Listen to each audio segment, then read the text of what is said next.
Engineers art of teaching या चॅनलवरती आपल्या सर्वांचं स्वागत आहे. विद्यार्थी मित्रांनो, बार्टी, सारथी, महाज्योती आणि आरटी या माध्यमातून, या सर्व प्रशिक्षण संस्थांच्या माध्यमातून आपण सर्वांनी ज्या सीईटी दिलेल्या आहेत, या सीईटी दिलेल्या चा रिझल्ट अजूनपर्यंत पेंडिंग आहे. आपल्याला माहिती आहे की 6 तारखेला यांचे रिस्पॉन्स शीट आल्यानंतर 9 तारखेपर्यंत या सर्व गोष्टी झाल्यात. नंतर 17 तारखेला युपीएससीचा पेपर झाला. युपीएससीच्या पेपर नंतर 2 दिवसांनीच पुन्हा यांची रिस्पॉन्स शीट आली. त्यानंतर विद्यार्थ्यांना ऑब्जेक्शन घेण्यासाठी 23 तारीख लास्ट डेट होती आणि 23 तारखेच्या लास्ट डेट नंतर काही विद्यार्थ्यांनी म्हणजे काही युट्यूबच्या माध्यमातून आपल्याला माहिती भेटली की आज रिझल्ट लागणार आहे. 27 किंवा 28 तारखेला हा रिझल्ट लागणार आहे, म्हणजे 27 तारखे किंवा 28 तारखेला. परंतु या संदर्भातली महत्वाची सूचना, आपण जे बार्टीची जे ऑफिस आहे, त्या बार्टीच्या ऑफिसला जेव्हा आपल्या विद्यार्थ्यांना पुण्यामध्ये भेटायला पाठवलं आणि जे नागपूरचे 3 विद्यार्थी आहेत आपलेच की ज्यांनी फोन केला आणि त्या फोनवरती जे काही त्यांचे बोलणं झालं त्यावरून समजलं आपल्याला की रिझल्ट कधी लागणार आहे. व्हिडिओ संपूर्ण बघा. ज्या संदर्भात तुम्हाला रिझल्टच्या संदर्भात पुन्हा त्यात महत्वाची सूचना आपल्याला समजेल की रिझल्ट किती तारखेपर्यंत लागणार आहे. या संदर्भात हा व्हिडिओ बनवत आहे. तत्पूर्वी आपण माझ्या चॅनलला पहिल्यांदा आले असाल तर माझ्या चॅनलला सबस्क्राईब करा, जेणेकरून येणारे जे अपडेट असेल ते अपडेट, ऑथेंटिक अपडेट आपल्या या चॅनलला कायमस्वरूपी मिळत राहील. आपल्याला माहिती आहे तारीख पे तारीख, म्हणजे बार्टीकडून तारीख नाही तर आपल्याच कुठून तरी विद्यार्थ्यांकडून माहिती होत आहे. बार्टीतला कोणी ऑफिसर असेल किंवा कुठून ना कुठून तरी आपल्याला थोडीफार माहिती आपल्याला मिळत आहे. परंतु अजूनपर्यंत जेव्हा त्यांना फोन करण्यात आलेला आहे, फोन केला तेव्हा त्यांनी तेच उत्तर दिलं. आणि जेव्हा मी स्पर्धा परीक्षेचे विद्यार्थी आपले त्या ठिकाणी म्हणजे अभ्यास करत आहेत, त्यांना जेव्हा भेटायला बार्टीच्या ऑफिसला जेव्हा पाठवलं त्यांनी तेच उत्तर दिलेलं आहे. आपल्याला समजून घ्यायचं आहे की रिझल्ट का लागत नाहीये, याच्या मागची कारणं आपल्याला माहिती नाही. परंतु त्यांनी जे उत्तर दिलेलं आहे हे उत्तर आपल्याला समजून घ्यायचं आहे. जे आतापर्यंत आपण सांगत होतो की 27 किंवा 28 तारखेपर्यंत रिझल्ट लागणार आहे, तर अजूनपर्यंत त्याबद्दल काहीही त्या ठिकाणी सांगितलेलं नाही. त्यांनी बोलले, फोनवरती पण बोलताना सांगितलं की अजून पुन्हा 10 ते 12 दिवस लागणार आहेत.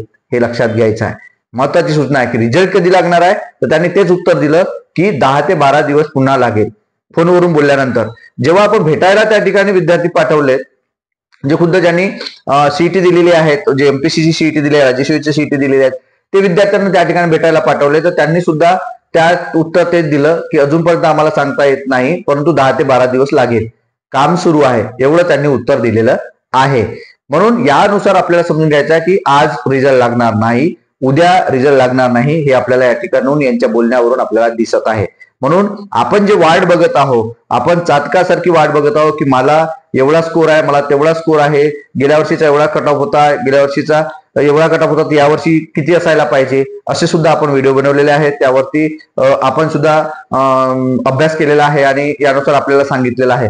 परंतु रिझल्टची अजूनपर्यंत अंदाजी डेट आपल्याला सांगता येत नाही. त्यांनी जे सांगितलं आहे तेच मी 10 ते 12 दिवस तुम्हाला सांगितलेलं आहे. विद्यार्थी मित्रांनो, हेच आजचं अपडेट आहे. वेट अँड वॉचची भूमिका तुम्हाला ठेवायची आहे.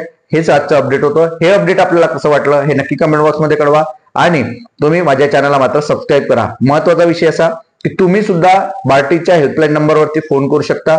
तुमचे कोणी जर तिथे पाहुणे असतील किंवा तुमचं कोणी जर ओळखीचं असेल किंवा विद्यार्थी असतील, त्यांना सुद्धा तुम्ही त्या क्वीन्स गार्डन जवळ जे बार्टीचं ऑफिस आहे त्या ऑफिसला तुम्ही भेटायला पाठवू शकता आणि याबद्दलची माहिती तुम्ही घ्यायला सुद्धा सांगू शकता. विद्यार्थी मित्रांनो, असं नाही आहे की मी ते पाठवलेलं आहे, मी फोन केलेला आहे. आपले विद्यार्थी काय करतात, युट्यूबच्या माध्यमातूनच त्याच्यावर विश्वास ठेवत असतात. स्वतः पण हेल्पलाईन नंबरची आपण सर्व सुज्ञिकात सुजानात, आपण सर्वांना लिहिता वाचता येते, सर्वच गोष्टी आपल्याला करता येते. आपण टेक्निकल आहात, सध्या टेक्निकल प्रॉब्लेम म्हणजे काहीच प्रॉब्लेम नाही, आपल्याला सर्वांना समजते ते मोबाईलमध्ये काय हेल्पलाईन नंबर असते. पण आपले विद्यार्थी ते कॉलही करत नाही, त्यांना विचारतही नाही. पुण्यात जरी विद्यार्थी असतील, तिथं स्पर्धा परीक्षा करत असतील तरी पण ते व्हिडिओ बघतील, पण त्या ऑफिसला जाऊन विचारत नाही.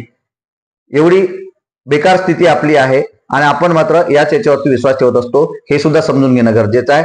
जी गोष्ट मला आज समजली, ज्या गोष्टी आपण विचारल्या, त्या गोष्टी स्पष्टपणे आपल्या समोर सांगतो आहे विद्यार्थी मित्रांनो. त्यामुळे 10 ते 12 दिवस आपल्याला पुन्हा थांबायचं आहे. यासाठी हा व्हिडिओ बनवला होता. नेमकं आपल्याला याबद्दल काय वाटतं हे कमेंट बॉक्समध्ये नक्की कळवा आणि माझ्या चॅनलला मात्र सबस्क्राईब करा. धन्यवाद.